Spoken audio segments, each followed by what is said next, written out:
This is a capso and we are going to talk now about LULA's shame at the G7. Man, what a shame, my friend. What was LULA doing at that meeting, man? It's really shameful, man. The guy messed up the translation, messed around when taking a picture, made jokes when he shouldn't have, tried to grab George Malone. Jorge Malone politely took his hand off her shoulder. It was really ugly, and worse, for nothing. He didn't go there. He didn't do anything. No difference. If he hadn't been there, no one would have anything to say. Man, it's a shame these people who made L here in Brazil look like a pathetic figure, a corrupt drunk. Let me tell you something. He tried to help Claudia Sheinbaum, the president of Mexico, be her friend. She backed down from LULA, and the people in Mexico are criticizing Claudia Sheinbaum a lot while standing next to a corrupt guy, right? Because that's the problem. Claudia Sheinbaum is also a socialist, but at least up until now she is not corrupt. And in Mexico, the view of LULA, in fact, the view of LULA all over the world is that he is a corrupt drunkard, right? Just like it should be here in Brazil too. I don't know how there are people who think that LULA is not a corrupt drunkard, right? This news was suggested by Liga Antistatistas, Olha Ime, Peter Ler Mew nickname, and several other people. Thank you to the people who suggested news on our website novus@tildeobert@acuteria.com, and thank you to you who are watching our video. If you like our content, please leave a like, subscribe to the channel, and if you are someone who feels triggered or ashamed of the president, I recommend that you do not watch this video, because it is a video, man, it is very shameful, man. It is very shameful. Do you know what LULA achieved in this trip to the G7? Nothing. There was nothing. LULA arrived at the G7 talking about ending the G7. In a statement supporting Iran and against Israel, the G7 had already published a statement supporting Israel against Iran the day before. Only in LULA's head did he think that a terrorist country is normal, a country that kills women who wear the wrong veil, because that is what Iran's customs policy is. If a girl was wearing the wrong veil, she would be beaten by the police on the street until she died, right? That's what happened to Mar Armeni and other women too. Other girls in Iran have died because of this policy or customs police in Iran. Iran has a customs police, guards who stand on the street watching to see if people are walking properly, if they are wearing a veil and whatnot. And if they are not wearing one, they use punishment, beating people on the street. And in this case, the girl went into a coma and ended up dying later, right? This caused huge protests in Iran. I don't know how anyone can defend Iran, man. It doesn't make sense to defend this kind of thing. This is not customary. Customary is, oh, okay, do you like to wear veil? Okay, you wear veil. You don't like people who don't wear veil, so you stay away from people who don't wear veil, and that's it, no problem. Everyone can have their own custom as they see fit. Now, if you want to force other people to have the same custom as you, that's the mistake, that's unacceptable. That's not but their culture is different. No, that's not culture, that's authoritarianism, that's dictatorship. Culture is when you have a life. Oh, I like to wear the veil, great. You like to wear the veil, you wear the veil. Excellent. Oh, those who don't want to wear the veil don't wear the veil. That's culture. You beating up girls because they wore the wrong veil, that's absurd authoritarianism. That's senseless violence. That's much worse than anything that's done here in Brazil. And LULA is beautifully thinking, oh, but Iran, poor Iran, why can't Iran have a nuclear bomb? Damn, because these people are crazy, damn it. Anyway, here, look. LULA arrived at the G7, nothing more and nothing less than defending the end of the G7 and preaching the return of Russia's G7 to the G7, right? At this point I have to make a parenthesis here, because Trump also said this nonsense. LULA's twin brother, Trump also said he wanted Russia to return to the G7 and therefore become the G8 again. For those who don't remember this story, the G7 already existed before. At a certain point, Russia became part of the G7, which then became the G8. But when Russia invaded Crimea in Ukraine, people understood that, wait a minute, the G7 is a group of democracies. If Putin is a guy who randomly invades neighboring countries for random reasons, then he doesn't do it. He no longer has a place in the G7, he was expelled and became the G7 again, right, in 2014, right?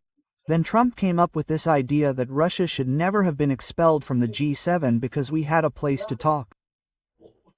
Trump doesn't negotiate with psychopaths, with crazy people who invade countries, who kill people, at least not until those people regret what they did and don't leave that country. If Putin leaves Ukraine, returns everything, pays compensation, pays compensation for all the evil he did in Ukraine, we can start talking about it. See what his sentence will be for this crime he committed and then eventually reintegrate Russia into the community of countries. But until this is done, there is nothing to do, right?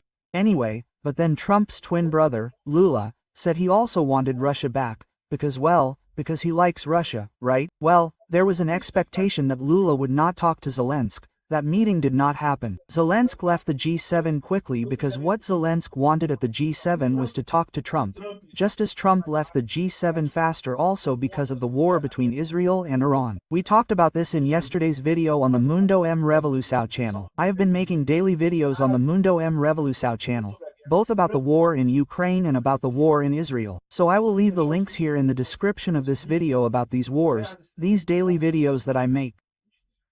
And what happened yesterday is that it seems that the United States will enter the war on Israel's side against Iran, and Trump therefore left the G7 and came back early, right? Zelensky was there mainly to talk to Trump. Since Trump wasn't there anymore, he kind of, greeted everyone, said how cool, and stuff like that, and gave them a hug and goodbye, right? And he left, went back to Ukraine, right? He didn't talk to LULA, fortunately. I'm actually happy about that, because it's something that has nothing to do with it, right? You don't gain anything from that. Another positive thing about the G7 is that Jonja decided not to go, which saved us from another dose of embarrassment. But don't worry, if you thought we wouldn't be embarrassed at the G7 because Jonja didn't go, you won't be disappointed because you were very embarrassed, right?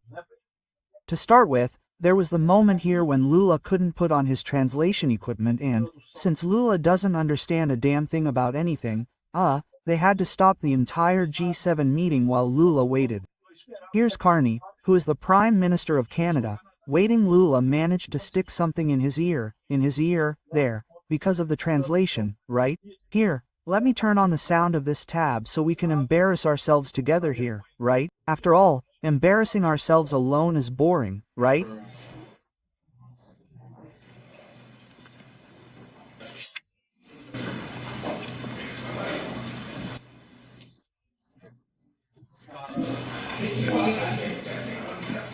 And LULA speaking, the interpreter has to say there, look, it's not coming out, damn it, man. LULA said, damn it, man. Shame on you, man. Everyone speaks English. Everyone, guys. Ukraine speaks English, and Mongolia is represented here. It speaks English too. Everyone speaks English. The only one who doesn't speak English is LULA. The only one who needed the thing there. And they're fixing the thing in LULA's ear because LULA can't talk to anyone because LULA is a complete idiot, right? She's not talking. Tell me to say anything to see if I'm right. Oh, man. Tell me to say anything to see if I'm right. Damn it, man.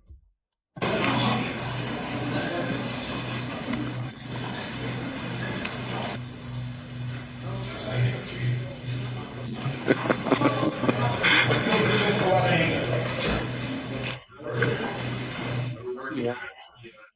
Or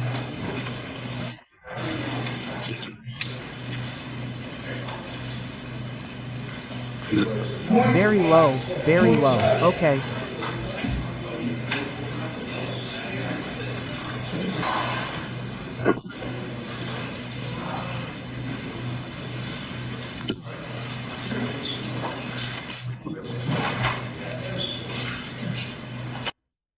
Oh my god, I'm going to tell you something, dude. That's so sad, man. That's so sad, right? But it wasn't the worst. Do you think that was bad? No. Calm down, calm down. We haven't started to feel embarrassed yet. This was just the beginning, just the warming up of the embarrassment, right?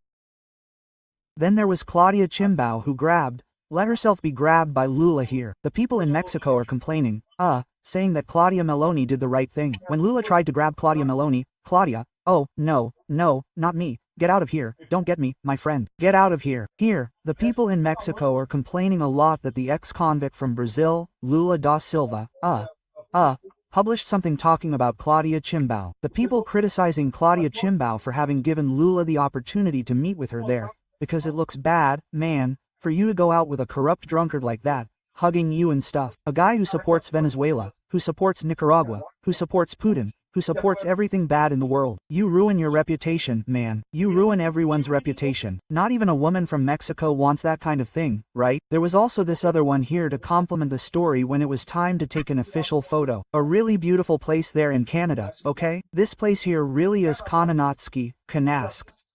Hey, the place, right? There, Lula talking to the guy from Portugal here, with another idiot socialist from Portugal, and everyone waiting to take a photo. Everyone wanting to take a photo, and there's Lula and the guy from Portugal, the socialist from Portugal talking, there, Antonio Costa talking, and stuff, and Lula doing it, right? Hey, stuff and stuff. Yeah, apart from that, he delayed the whole damn thing because he was chatting there. One thing, a really stupid thing, man. Lula is a complete idiot. Damn, he didn't talk to anyone. No, he met with no one. Didn't say anything, and in the end he left and just talked, right? And defending I don't know what the end of the G7 is and wanting Russia to return to the G7 and I don't know what. And I'll tell you something, man, this guy is a disgrace. Who had the idea of putting this idiot in the presidency of the Republic, man? That doesn't make sense. Anyway, in the end, Lula wanted to say that Brazil will not be the stage for a predatory race for critical minerals and stuff like that. Man, Lula, Brazil needs to explore the minerals that it has in Brazil. What's this story about a predatory race? No, we want to explore the minerals. We really have to explore, damn it. Let them explore the thing. Yeah, at least they make money from it, exploring the minerals. There's no reason not to explore, right? And anyway, the end result of this story. Lula went to Canada, didn't achieve anything good, was embarrassed, brought Brazil's name to, and didn't achieve nothing positive. There really is nothing positive about this. It's sad. Thank you for watching the video until the end. In addition to liking, sharing and subscribing to the channel, consider becoming a sponsor with amounts starting at $1.99. Click the Become a Member button below to find out the conditions and advantages of sponsoring the channel. For more information about our project, visit our websites indicated on the screen. Yeah.